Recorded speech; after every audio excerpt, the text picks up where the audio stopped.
GIT 500, Research Problems. We're going to launch into a very big area, important area for research studies. That is formulating the research problem. The research problem really is any question that you want answered, such as, do most web designers design for accessibility? Or maybe any assumption or assertion that you want to challenge or investigate. If somebody says, most web designers design for accessibility, you want to challenge that. Or you maybe want to see if it's true, right? This is really the most important step of the research process. If you don't have a good research problem, you will not have good research. It is, again, to use a map analogy, having the map in front of you. There are lots of different ways you can approach research problems, but in the humanities, which GIT is concerned with, mostly design, art, photography, they usually center around what they call the 4 Ps: people, problems, programs, and phenomenon. Now, even with all these 4, people are usually at the heart of research problems. For example, if you want to do research on a Canvas due date reminder feature that you want to either develop and test, you are going to be dealing with people, students, right? Because those are the people that use Canvas. Maybe you want to do a study on authentic photography. That will, of course, involve photographers, who are people. Or maybe you want to create a training program for increasing accessibility in graphic design and web design. That way would affect graphic designers. So pretty much in all cases, at least in the GIT areas, you're going to be somewhat focusing on people. As you start to think about research topic areas, there's some things you need to consider. And I'll try to go through these as fast as I can. The first one is interest. Do you have interest in that topic area? That is probably one of the most important things that will keep you going when research gets tedious, if you're interested in the topic and you're not just doing it because someone told you to. You need to think about the magnitude or the size of the research study. You need, especially at this graduate program level, not bite off more than you can chew, right? You have to understand the size of the study, and you might end up having to pare it down a little bit. You also need to make sure that the things that you want to measure, because that's what we do in research, we measure things, are measurable. Can you really find out that information that you need to find out from your subject population? Is it relevant to your career or your area? So if you are a web designer, you probably don't want to do deep research into something like 360 video.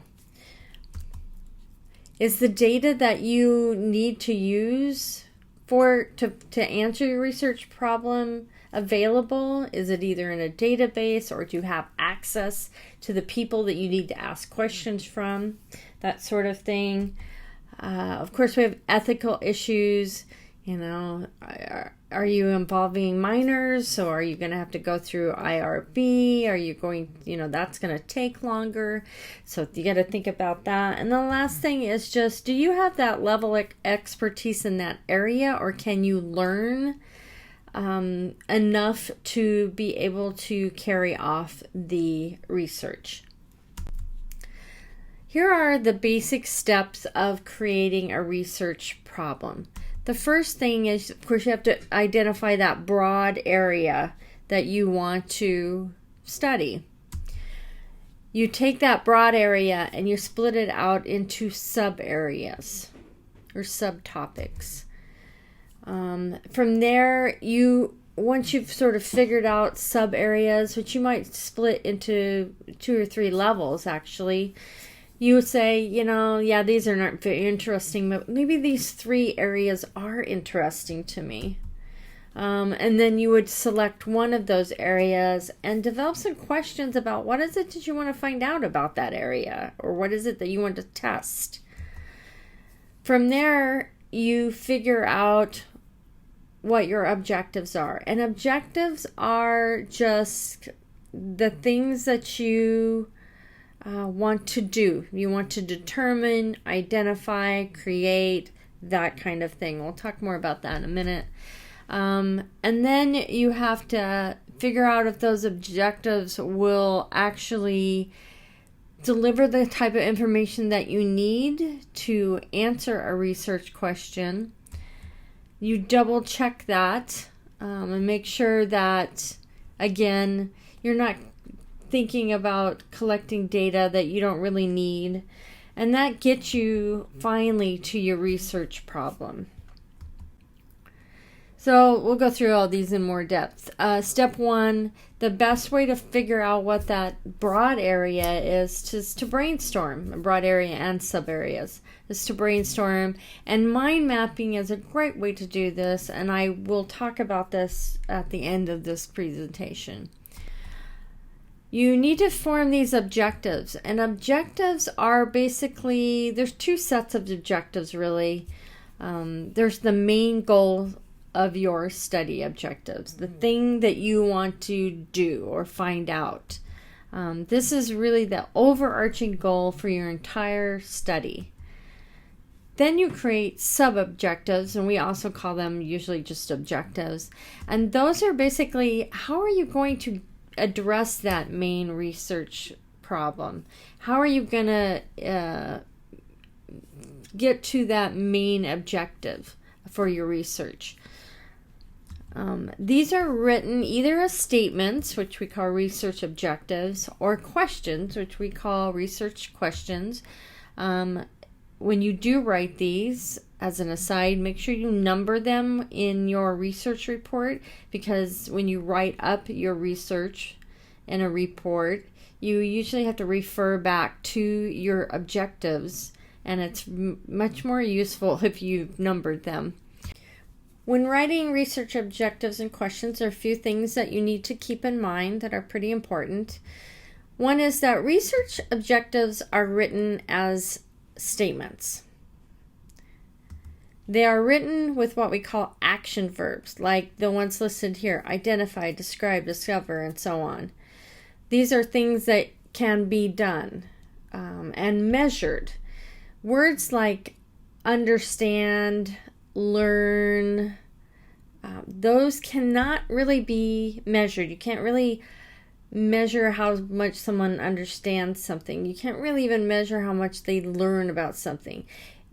You need to use these action verbs to make it very clear as to what you intend on doing.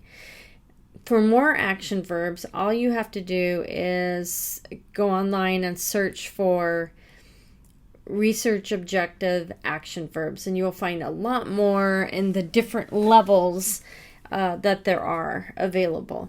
Here's an example of a research objective written with an action verb and numbered. You see, number 1, identify graphic designer's top 10 favorite fonts, right? So identify is a clear action verb. We know what we want to do. We're just going out and finding out what they are, right?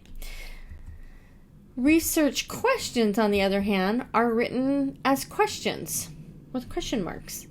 And here's an example of the same objective, basically, but written as a question rather than a statement. Number 1, what are graphic designers' top 10 favorite fonts? Either one's good. I prefer the research objectives because to me, it's just mechanically very clear, but it doesn't matter. But either way, if you're going to write them as objectives, write them all as objectives or all as questions. Don't mix them. You don't want to mix them. Pick one.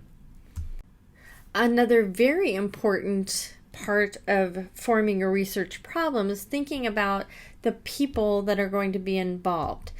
That is what we call a study population. It is the subjects, or the people, usually people, that the study focuses on. So here is a research problem. Determine the effectiveness of emergency text messages to college students. Now that's a pretty good research problem, except for college students is very broad. That term college students is very broad. What college students are you talking about? Online students, older students, graduate students?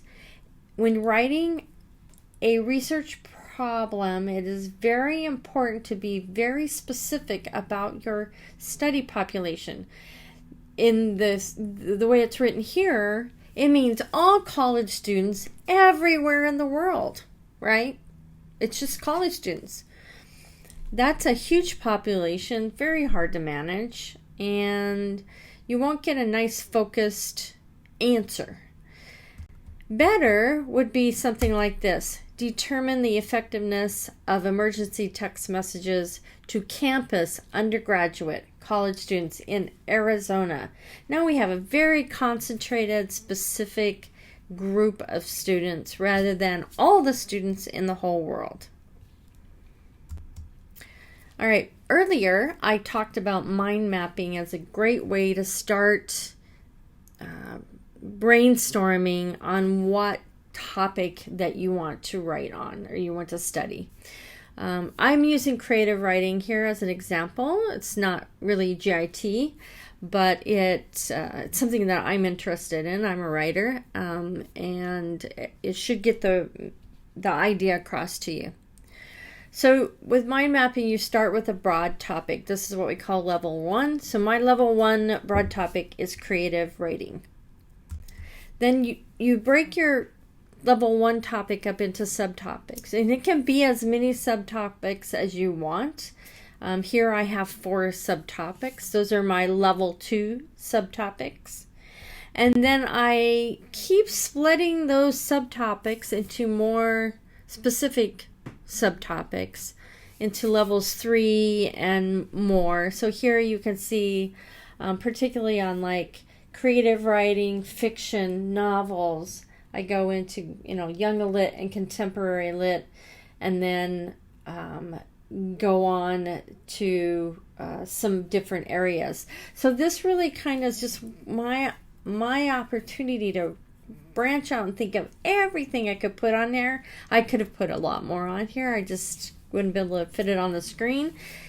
It is in your best interest to go as far as you can.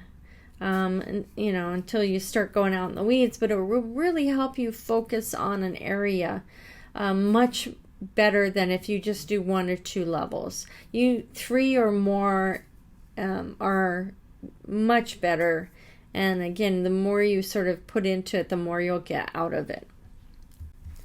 All right, so what we talked about in this presentation is formulating the research problem, the steps that you use for forming that problem, writing research objectives or questions, and determining study populations, or at least focusing down on those study populations, and then brainstorming through mind mapping.